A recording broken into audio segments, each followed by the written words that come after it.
माहित आहे का, भोगी या शब्दाचा अर्थ आनंद घेणारा आणि उपभोगणारा असा आहे. म्हणून भोगी हा आनंदाचा आणि उपभोगाचा सण मानला जातो. भोगीच्या दिवशी हंगामी ताज्या भाज्यांपासून भाजी केली जाते. ही भोगीची भाजी म्हणजे समृद्धी, एकोपा आणि संतुलनाचे प्रतीक आहे. बरं, ही रेसिपी शेअर करायला थोडा उशीरच झाला तसा, कारण या मिक्स भाज्या आमच्याकडे आदल्या दिवशी मिळतात, अशा बाजारात विकत नाहीत. त्यामुळे विचार केला चला थोडं लेटच ही रेसिपी शेअर करूया.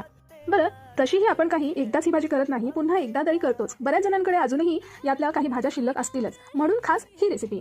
बरं, भाज्यांमध्ये कोणत्या भाज्या घ्याव्यात हा सुद्धा एक वादाचा विषय आहे. सो तुम्हाला ज्या हव्या असतील त्या भाज्या तुम्ही घेऊ शकता. भाजीचा कलर, त्याचा टेक्स्चर व्हिडिओमध्ये बघतच असाल, आणि भाजीची चव तर अप्रतिम आहे. विषय आहे का?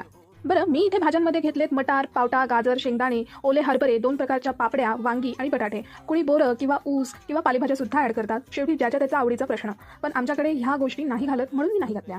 चला, सगळ्यात आधी तव्यावर शेंगदाणे भाजून घेतले. मग त्यात सालासकट लसूण घातला, म्हणजे चव चांगली लागते. मग थोडे तीळ घालून छान परतून भाजून घेतलं. मग गार झाल्यावर हे मिश्रण मिक्सरच्या भांड्यात घालून ठेवलं. मग त्याच तव्यावर थोडं तेल घालून एक कांदा उभा चिरून घातला आणि त्यातच एक टमॅटो कट करून परतला.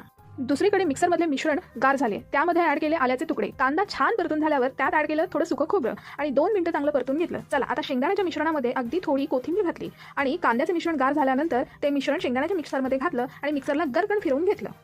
चला, लगेच कुकर घेतला. कुकरमध्ये थोडं तेल घातलं आणि त्यामध्ये जिरं, मोहरी आणि हिंग याची फोडणी करून घेतली. मग त्यात वाटण घातलं. 5 मिनिटं छान परतून त्यात हळद, काळा मसाला, गरम मसाला आणि कांदा लसूण मसाला घालून छान परतून घेतलं. आणि मग सगळ्या धुतलेल्या भाज्या घालून थोडं परतून घेतलं आणि त्यात पाणी घातलं. बरं, या भाजीमध्ये थोडंसं तेल जास्त लागतं.